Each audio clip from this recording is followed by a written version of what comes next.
rog să mă ies că nu am îndrăznit să-ți scriu până acum. M-am temut. M-am temut să nu tulbur prea mult durerea care s-a bătut asupra ta. Știu că moartea soțului tău, profesorul Mitle, ți-a îndoliat sufletul. Dar dacă liniștea unui liman al vieții e adevărată fericire,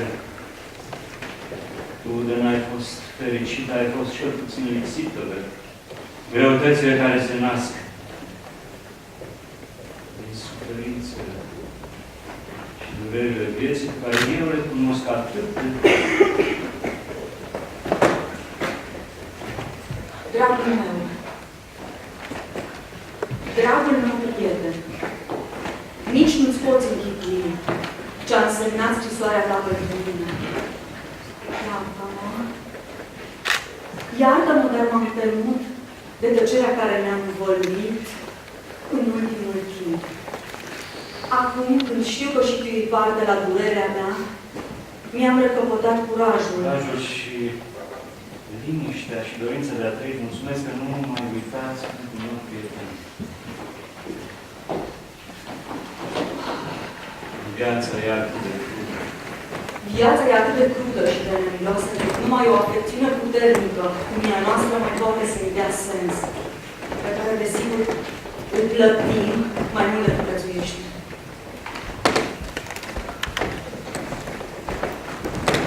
Veronica, când am văzut prima oară, era, cum știu, deci singura ființă în lume care, fără să dea, fără ca eu să voiesc, are să determine întreaga mea viață.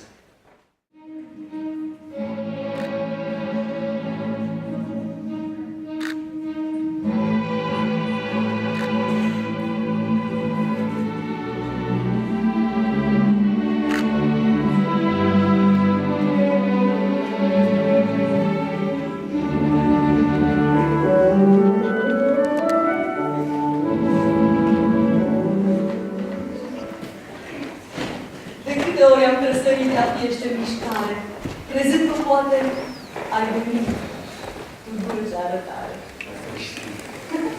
Ai ști ce de nopți în îndormire ți-am șerpit până la sol sălbatica iubire. Niște visări? Visări.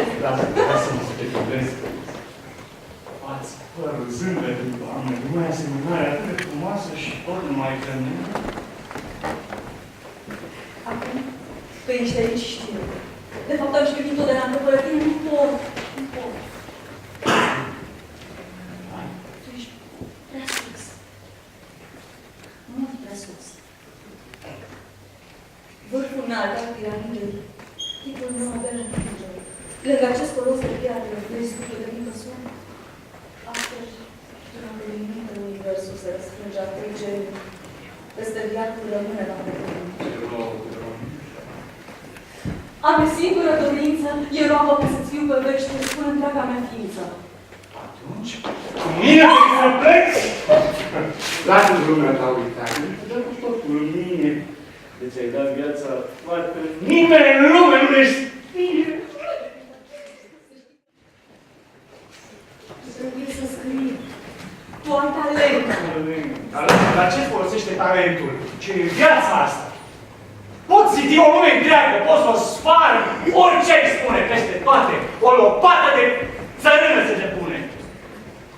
Mâna care a turit sceptrul universului și gândul ce-a cuprins tot universul în cap bine în 4 scânduri.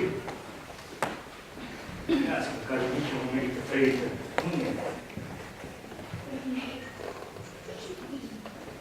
Astăzi nu aș vrea să fii trist. Hai, mai cu seama astăzi. Tu ești aici cu mine și... O să fii soția mea. Sper că nu te-ai răzbunit. Nu. De dragul tău și oameni și speră să trăiască cu voi. Pe mine mă iubești tu numai și numai eu voiesc să...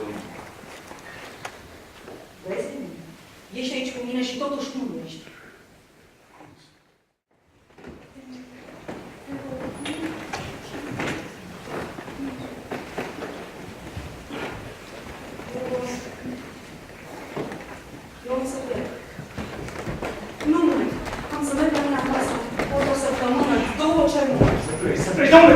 ideea asta acum. Ți-am spus mai devreme, dar n-am vrut să mă asculți. Dar nu vreau să faci. Trebuie. Trebuie acum, înainte de căsătorie. Da, trebuie acum. Chiar acum. V-am deranjat? Dumneavoastră? Sunt mai ales. Acum îmi explic de ce ne-am mai trecut pe la noi în ultima vreme. Nu știam în ce mreje ai fost prins, dacă mi-ai. Doamna Veronica Mitru este soția mea. Cum? V-ați căsătorit? Nu încă, dar o vom face foarte curând. Vă rog, despre asta putem să ne discutăm. Dumneavoastră? Vă rog să mă iertați. Eu am să plec. Rămâi, Veronica. Veronica, rămâi!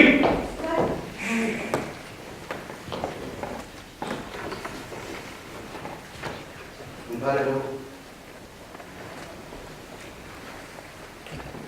V-ajut. Mulțumesc. Iar te-ai mutat. La acolo unde lucram ultima dată era incomod, era strânt. Da, acum ai nevoie de mai mult spațiu. De fapt, venisem să te văd, Eminescu. În ultima vreme te-ai cam izolat în Dumnezeu. Nu m-am izolat deloc. La redacția ziarului am fost în fiecare zi. Deci ne eviți numai pe noi, cei de la Junim. Domnule Mărescu, nici nu poate fi vorba de așa ceva. De când e cu foc? N-am vreme, asta e. În schimb, am datorii. Da. De ce le fiți, domnule Mărescu? De ce nu-i spui și lui? Ce să-i spui? Ce să-i spui? Că nu sunt bani. Bani, bani, bani. Iată unul dintre cele mai sinistre cuvinte din dicționar. Nimeni nu știe la ziar că tu ai un salariu așa de mic. Vezi, da? Meseria de ziarist a ajuns sinonimă cu cea de carin. Da. Dacă nu ești umor și care ziarist. Ce contează? Tot asta. Am fost cu riscul și vânzător de cocoși și brașoavă politică. Un negustor de principii. Că-și ce sunt ziariști în ziua de azi? Nu, Mihai, nu în cazul tău. Mă simt pur și simplu stupid. Aștept telegramele agențiilor de presă ca să scriu articol. Mi-aș numele pe cruce și mi-aș mai fi ajuns să exist. Mi s-a atins sufletul de cineală, de amdeie, de toate fertirile astea. Știi, băi, nu mă mai recunosc, nu mai găsesc, pentru că am nevoie de un lucru de pauză să sunt timp. Dar și eu cred că ți-e absolut îngerat să ai o de pauză. Hai să mergem. Mai că un astfel de pauză nu găsesc nimic.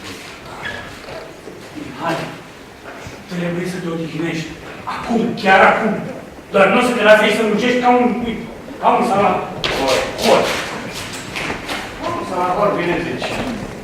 Am ajuns să fiu și eu un salahor intelectual. Ce drept n-am adus să fac sarcini, spinare de arcaciuri, idei, probleme.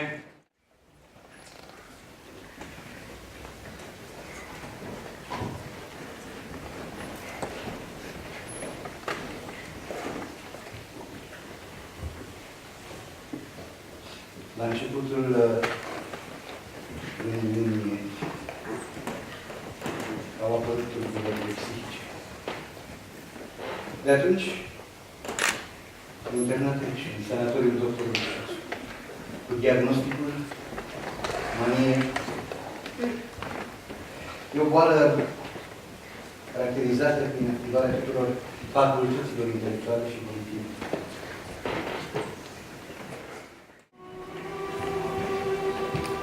Nu mai iubești?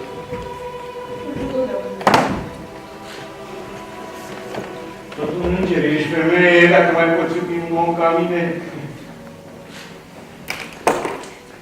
Ai vrea să mai fii soția mea?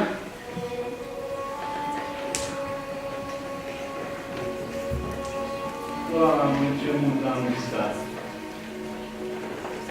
Să ajung o zi în care în strânsa mea chilie tu să domnești. Femeia este nebună și soție și de durere când drumul va crește, să simt cu mâna, să duci și să lasă pământul crește.